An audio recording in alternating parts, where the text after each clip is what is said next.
면봉 영화 중에서 가장 유명한 영화로 수술대 같은 데 묶어놓고 얼굴만 제외하고 주인공들이 너무 안쓰러워서 견딜 수가 없었어요. 가치 있는 영화냐? 저는 무조건 그렇다라고 얘기를 할 것 같습니다. 수작입니다.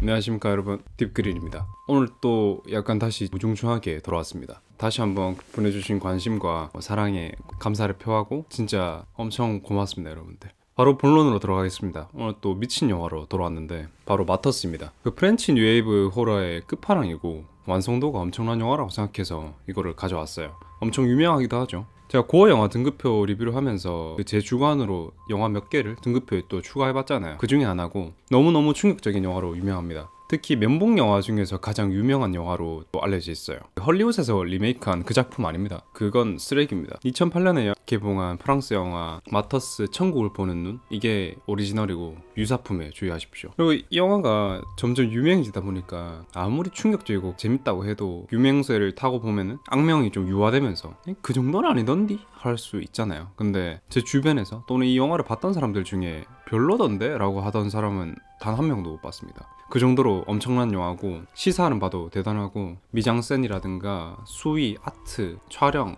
거를 타선이 없습니다. 그 최근에 이 영화를 리뷰를 해야 되니까 다시 봤었는데 그 시간이 엄청 길게 느껴질 정도로 멘붕이 대단한 영화였고 한번 봤던 영화이기 때문에 그 정도로 후유증이 남진 않았지만 아직도 잔상이 머리에 남아있어요. 내용에 대해서 이야기를 먼저 해볼게요. 첫 장면에서 일단 기선제압을 좀 하고 들어가는 부분이 있는 것 같습니다. 어떤 삭발을 당한 소녀의 얼굴을 클로즈업하면서 되게 불안한 앵글을 비춰주면서 시작을 합니다. 거기 공업단지에서 그 소녀가 미친 듯이 도망을 쳐서 나오게 되고 거기에 있던 어떤 시설에 의해서 납치 감금을 당한 것 같아요. 고문을 당한 흔적도 많이 보이는데 온몸에 상처투성입니다. 그 소녀의 이름이 루시입니다. 그 이후에 이제 보육원에서 보살핌을 받으면서 트라우마에 대한 치료를 해나가지만 어떤 일이 겪었는지 마음의 문을 닫고 엄청나게 고통스러워합니다. 그때 그녀에게 손을 내밀어준 게 바로 안나예요. 이 영화의 진짜 주인공인데 그 안나가 베풀어주는 친절 덕분에 점점 치유가 되지만 순식간에 찾아오는 트라우마에 점점 좀 미쳐가는 상황에 놓이게 됩니다. 그러다가 이제 씬이 바뀌고 어떤 화목해 보이는 일남일녀의 가족의 식사 장면이 나와요. 근데 그 고의를 깨고 누군가 샷건을 들고 와서 습격을 합니다. 그 습격자가 바로 루시였죠. 그리고 그 가족의 엄마가 바로 루시를 납치하고 감금했던 장본인이었던 거죠. 루시가 그 가족을 몰살시킵니다. 그 몰살시킨 가족의 사체를 안나와 함께 처리하게 되는데 이 장면에서 루시가 고문을 당하던 그 과거에 탈출하게 된 과정에 대해서 짧게 나와요. 어떤 의자 같은 데 묶여있고 진짜 맛없어 보이는 죽을 막 강제로 먹이고 거기에 대해서 루시가 엄청 반항하게 되는데 정말 우연찮은 기회로 루시가 도망을 쳐서 나오게 돼요. 근데 그때 자신 말고도 그 시설에 감금된 또 다른 여성을 발견하게 됩니다. 근데 그 여자의 상태도 진짜 말이 아닙니다. 루시한테 자기도 살려달라고 울부짖지만 루시도 곧 자기도 잡힐 것 같아서 그냥 그 여자를 두고 혼자 탈출을 감행하게 돼요. 이후에 루시가 발작을 할 때마다 그 여자의 환영이 자신을 괴롭히게 되는 거죠. 그리고 그 환영의 모습이 엄청나게 충격적이고 끔찍해요. 그 환영이 내는 소리라거나 이런 것도 엄청 끔찍하고 온몸에 상처를 두르고 있고 엄청 안타깝습니다. 그리고 환영이 괴롭힌다고 하지만 결국에는 자해를 하는 거죠. 그 가족의 사체를 처리하던 중에 안나가 그 엄마 되는 사람이 아직 숨이 붙어 있다는 걸 알게 돼요. 그래서 그 인간을 구해주려고 하다가 루시한테 발각이 되고 그 자리에서 그 인간의 숨통을 완전히 끊어버리게 됩니다. 그러면서 안나한테 막 네가 어떻게 나한테 이럴 수 있냐 이런 식으로 설전을 벌이다가 다시 그 환영이 루시를 찾아오게 되고 그 트라우마에서 영원히 벗어날 수 없겠다라고 생각했던 루시가 결국에는 유리 파편으로 자신의 목을 그어서 스스로 세상을 떠나게 됩니다. 저는 여기까지만 봤을 땐 이거 루시가 사람 잘못 찾아온 거 아닌가라는 생각을 했었어요. 왜냐면은 그 가족이 너무 단란해 보였고 그냥 평범한 가족처럼 보였거든요. 그냥 무고한 가족 하나 잡아다 죽이고 자신의 확증 편향으로 인해서 정당화했던 것은 아닐까 이런 생각을 하게 됐어요. 그리고 사람이 온전치 못한 정신 상태일수록 이런 경향이 크잖아요. 근데 좀 더 보다 보니까 번지수 제대로 찾은 게 맞더라고요. 안나가 혼자 이 집에 남아서 루시의 시신을 수습하던 중에 우연찮게 지하실을 발견하게 되고 홀린 듯이 그 아래로 내려가 봅니다. 거기 지하 벽에 보니까 수명을 거의 다 한 듯한 사람들의 사진이 벽에 걸려 있어요. 기아의 모습, 고문을 당한 사람의 모습, 능지형을 당하는 사람의 모습 이런 것들이 액자화돼서 벽에 이렇게 붙어 있습니다.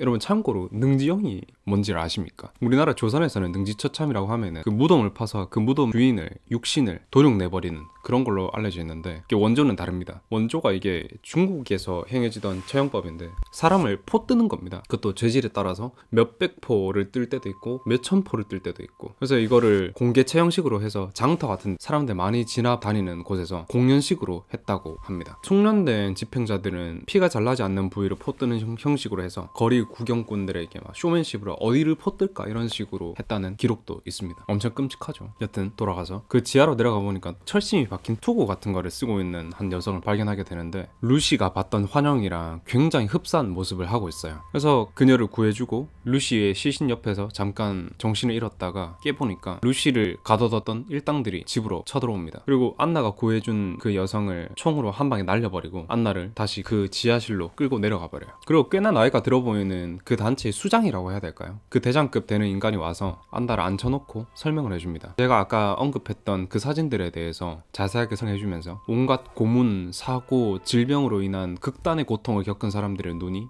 매우 공통되다 이런 이야기를요. 그리고 심지어 충격적인 건 자기들 입으로 이 정도 단계가 되면 헛것을 본다라고 얘기를 합니다. 다른 게 아니라 헛것인지 자기들도 안다는 거죠. 그리고 그거를 해탈이라고 믿고 그들이 바로 순교자이며 그들의 공허한 눈으로 사후 세계를 본 거다 이렇게 얘기를 하는 거죠. 특히 여자아이들이 그 단계에 비교적 쉽게 갈 수 있기 때문에 어린 루시가 그 고문의 피해자가 됐던 것입니다. 이제는 진짜 큰일 났습니다. 그 고문의 대상이 이제 안나가 됐거든요. 그 개맛없는 죽을 억지로 퍼먹이고 풀어줄 것처럼 수갑을 풀어주고는 도망치면은 잡아다 무지막지하게 구타를 하고 희망 고문을 하고 머리 싹발하고 다시 찾아와서 또 고문하고 구타하고, 안나는 끊임없이 저항을 하지만 결국 그녀에게도 환청이 들려오게 돼요. 바로 루시의 환청이에요. 루시의 환청은 안나한테 그만 스스로를 놓아버리라 이렇게 얘기를 합니다. 그리고 안나가 루시의 환청에게 보고 싶다 이렇게 얘기를 하면서 둘이 대화가 마치게 되는데 그 대화를 끝으로 안나가 더 이상 저항하기를 포기합니다. 그리고 두려워하기를 멈추고 마치 순교를 받아들이기라도 한 것처럼 고문고문하게 그 고문들을 다 견뎌내요. 또다시 고문들이 시작이 되는데 먹이면 먹고 패면 맞고 이런 일상들을 계속 반복하게 돼요. 결국에는 진짜 말도 안 되는 상태가 된 루시한테 그 고문자들이 다시 찾아와요. 그리고는 이제는 고통은 끝났고 마지막 단계만 남았다 이렇게 얘기를 합니다. 그리고 덩치 큰 의사처럼 보이는 인간이 안나를 데리고 갑니다. 그리고 수술대 같은 데 묶어놓고 얼굴만 제외하고 모든 살 가죽을 다 벗겨버려요. 벗기는 묘사까지 다 보여주지는 않지만 집도를 마치고 나서의 비주얼이 엄청나게 충격적입니다. 비유를 하자면 인체의 신비전이랑 좀 많이 흡사하다고나 할까요? 너무 분노가 찼어요. 이렇게까지 해야 되나? 이런 게 순교인가? 결국에는 안나의 눈이 그들이 말하는 순교자의 눈을 하고 있음을 발견하고 간부들이 수장한테 전화를 하게 됩니다. 그 즉시 수장이 안나를 찾아가게 되고 사후 세계에 대한 이야기를 듣기 위해서 안나의 입에 귀를 갖다 댑니다.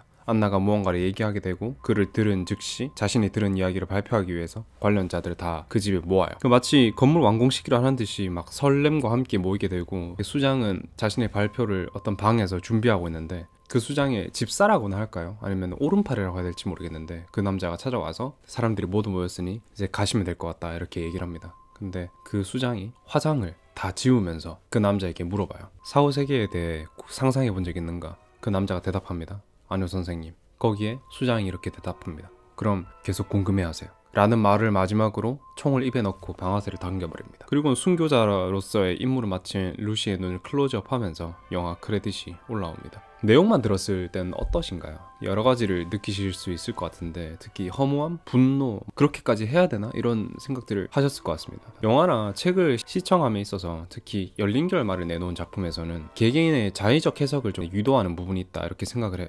영화에 대한 저만의 해석을 좀 이야기를 해보겠습니다. 감독이 어떤 종교의식이라든가 이념에 맹신하고 귀를 닫으면 맞이하게 되는 파국에 대해서 이야기를 하고 싶었다 이렇게 생각을 합니다. 사람이 엄청난 고통을 받게 되면은 환각을 보고 또 심하면은 선망 증세 이런 거를 보이게 되잖아요. 잠 며칠 진짜 제대로 못 자도 헛거 본다고 하는데 예를 들어서 UETC 대원들 지옥주 썰 이런 거 들어보면은 너무 배고프고 잠도 못 자서 바다 한가운데서 맥도날드 보인다고 절로 보트 몰고 가자 이런 뭐 썰도 있고 이런 거 보면은 인간이 이런 거에 얼마나 취약한지 알 수 있는 대목이라고 생각합니다. 심지어 거기 수장은 안나에게 설명하기를 어린 소녀들이 이런 순교에 더 빨리 도달한다 라고 얘기를 했잖아요. 어린 소녀라 하면 그저 자의식도 완성되지 않았고 육체적으로나 정신적으로 가장 취약한 유형을 이야기하는 건데 그런 유형을 순교에 적합하다고 이야기하는 거 보면 얼마나 수가 얄팍하고 지들이 보고 싶은 대로 또 믿고 싶은 대로 해석하는지 보이는 것 같습니다. 이 형태를 어떤 지나치게 이데올로기에 몰입한 사람들의 공통 분모라고 생각하고 그 부분을 강한 수위로 비판하는 거라고 생각을 해요. 제가 고어 영화 등급표 리뷰 2편에서 얘기했던 세르비안 필름도 세르비아가 저지른 전쟁 범죄에 대한 반성을 촉구하기 위해서 엄청난 수위로 영화를 만들었다라고 얘기했잖아요. 근데 수위가 너무 무지막지하기만 해서 그 주제의식이 다 묻혀버렸다 이렇게 얘기를 드렸던 바 있습니다. 근데 마터스는 그렇지는 않습니다. 그 메시지를 잊지 않으면서 적절하게 강한 수위로 그 메시지를 관통했다 이렇게 생각합니다. 그렇기 때문에 완성도가 대단하고 잘 만든 영화라고 생각하는 겁니다. 그리고 이 단체의 관련자들은 자신의 가족들을 아끼고 사랑할 줄도 아는 사람이에요. 그럼에도 불구하고 그들이 만들어낸 피해자, 즉 순교자들한테는 엄청나게 무지막지합니다. 엄청난 폭력을 일삼고 죄의식을 조금도 느끼지 못합니다. 그래서 루시가 찾아와서 복수할 때 그 가족의 엄마 되는 사람은 왜 우리한테 이러는 거야? 라고 얘기를 해요. 그리고 보면서 너희가 이런 일을 당하는 이유를 진짜 몰라서 그러는 거야? 라고 되묻고 싶었습니다. 그 정도로 죄의식이 없다. 그러면 여기서 안나가 마지막으로 했던 말이 무엇이었을까요? 저는 아마 이렇게 이해했을 것 같습니다. 너희가 그토록 알아내고 싶어 했던 실체는 없다. 그리고 난 더 이상 어떤 것도 두렵지 않다. 이렇게 얘기를 했을 것 같습니다. 이 진리를 알아내고자 거기에만 목을 매던 그 늙은 여인은 수장, 그 사람은 문제의 진실을 마주하고 허무함과 무력감을 이겨내지 못해서 스스로 목숨을 끊은 게 아닐까 이렇게 생각을 하고 있습니다. 너희가 그토록 믿고 존재할 것이라고 주장하던 실체라는 건 사실 세상에 없다. 화상을 그만 쫓고 주변이나 돌아봐라 라는 말을 전하고 싶었던 것 같습니다. 그래서 영화의 색채가 굉장히 허무주의적인 부분이 있지만 저는 오히려 그 부분에서 희망을 얘기한다 라고 생각을 했었어요. 그리고 등장인물에 대해서 루시와 안나 이 두 명 빼고는 사람들이 전부 나사가 빠져 있어요. 그러니까 타인에 이 엄청난 폭력을 가하고 심지어 피부까지 벗겨버리고는 한다는 게 마치 방금 퇴근하고 와서 저녁 먹기 전에 샤워를 하는 것처럼 샤워 한번 하고 무표정으로 물 한 잔 마시는 게 다였어요. 그 피부를 벗겨버렸는데. 그래서 그 부분이 굉장히 이질적이라고 느꼈고 진짜 아무것도 못 느끼는구나. 이 순교라는 본질 제외하고는 아무것도 관심이 없구나 이런 생각을 했었어요.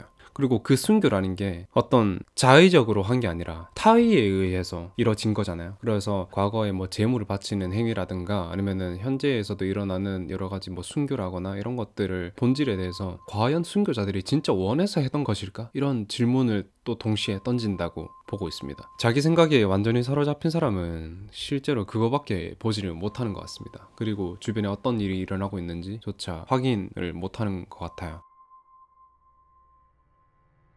수위에 대해서 얘기를 해보자면 수위가 어느 정도로 세냐? 이렇게 질문을 하시면 엄청나게 고어하지는 않습니다. 얼마 전에 고어 영화 등급표를 리뷰하고 와서 그런지 모르겠지만 순간순간 움찔움찔할 정도는 되지만 근데 막 눈 뜨고 못 볼 그런 수준은 아니라고 생각합니다. 같은 프렌치 뉴웨이브 끝판왕인 인사이드에 비하면 화면적인 충격은 좀 덜 할 수 있어요. 근데 정신적인 충격이라든가 반복되는 고문을 겪는 등장인물들의 모습을 보는 게 엄청나게 고통스럽습니다. 같은 의미로 커맨시가 저에게 는 너무나도 고통스러웠던 영화이기도 했습니다. 표현 방식에 있어서 차이가 있지만 비슷한 부분이 있다 이렇게 말씀을 드릴 수 있을 것 같고 아무래도 사후세계라는 키워드가 걸린 영화다 보니까 종교인들 사이에서 매우 논란이 컸던 영화였고 지금도 충격적인 영화 하면은 대표적으로 언급되는 영화 중 하나입니다. 특히 주인공들이 너무 안쓰러워서 견딜 수가 없었어요. 인생이 요즘 좀 힘들다 라고 하신다면은 절대 추천 안 하고 빡센 공포영화에 입문을 하셨다 그러면은 한번 보셔도 괜찮을 것 같습니다. 사람마다 다 해석이 다르고 그런 것들을 유도하는 영화인 것 같거든요. 가치 있는 영화냐? 라고 질문하시면 저는 무조건 그렇다라고 얘기를 할 것 같습니다. 수작입니다. 오늘은 여기까지고요. 다음에 또 리뷰해볼 영화는 커뮤니티에 그 게시글로 투표를 붙여볼까 생각 중에 있습니다. 또 더 재밌는 이야기로 영화 얘기로 돌아올 거고요. 시청해주셔서 고맙습니다. 빠르게 다시 돌아올게요. 감사합니다.